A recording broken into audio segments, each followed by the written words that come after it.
रमा बस रोए चली जा रही थी। उसके आंसू रुकने का नाम ही नहीं ले रहे थे। वो अपनी माँ से बार बार एक ही बात कह रही थी कि मुझे बदनाम करके उसे क्या मिला, सिर्फ उसे डाइवोर्स आसानी से मिल जाए। उसने मेरा नाम गैर मर्दों के साथ जोड़ दिया।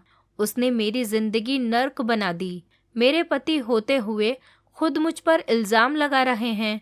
ये वही इंसान हैं जो कल तक मेरे लिए सब कुछ करने को तैयार थे, दिन को रात कहने को तैयार थे।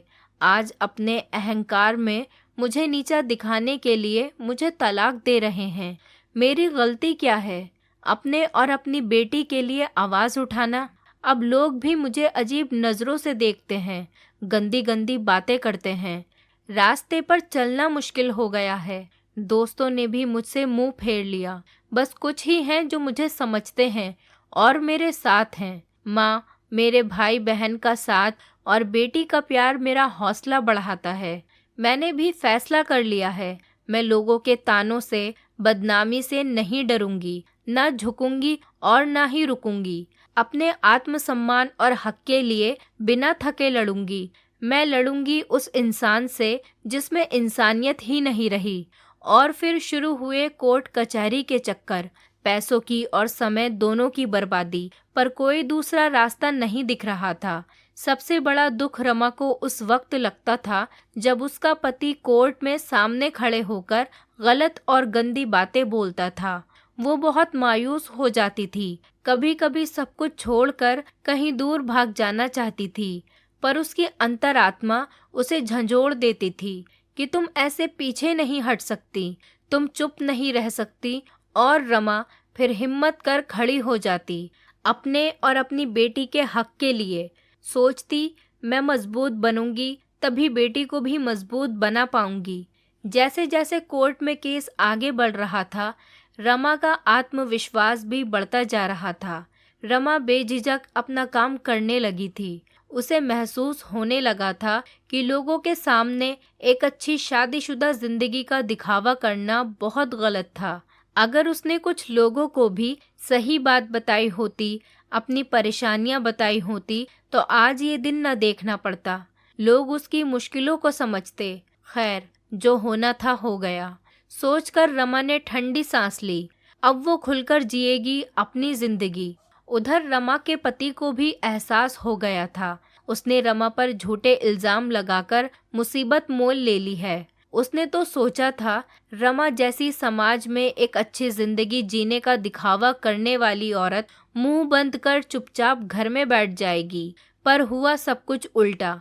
रमा ने तो घरेलू हिंसा की सच्चाई सबके सामने लाकर रख दी थी। कुछ सबूत भी जुटा लिए थे रमा ने। वो अब अपनी बेटी के साथ जीना सीख गई थी। उसके घरवाले भी उसका पूरा साथ देते थे। तभी एक दिन दरवाजे की घंटी बजी। रमा ने भी सोचा कौन हो सकता है इस वक्त। जब देखा तो वो अचंभित रह गई। दरवाजे पर उसका पति खड़ा था। उसने रमा से पूछा, अंदर आ जाऊं? रमा कुछ सोच कर बोली और उसे अंदर आने दिया और पूछा, अब क्यों आए हो? वो बोला, मुझे माफ कर दो, मुझसे गलती हो गई और घर वापस चलो। मैं तुम्हारे और अपनी बेटी के बिना नहीं रह सकता। अचानक आए इस बदलाव से रमा सोच में पड़ गई थी। वो कुछ समझ नहीं पा रही थी, पर उसका पति केस वापस ले साथ में सुखी जीवन बिताने की बातें कर रहा था। उसने रमा से कहा, चाहो तो थोड़ा सोचकर जवाब देना। पर रमा का जवाब तो तैयार था। उसने साथ जाने से मना कर दिया और बेटी ने भी बोल दिया, मैं मम्मी के साथ ही रहूंगी। रमा का पति ये सुनकर गुस्सा हो गया। बोला, तुम ठीक नहीं कर रही हो, और इतना कहकर वहां से चला गया। पूरी रात रमा सोचती रही, उसने गलत निर्णय तो नहीं लिया। क्या मुझे अपनी बेटी के अच्छे भविष्य के लिए साथ चले जाना था?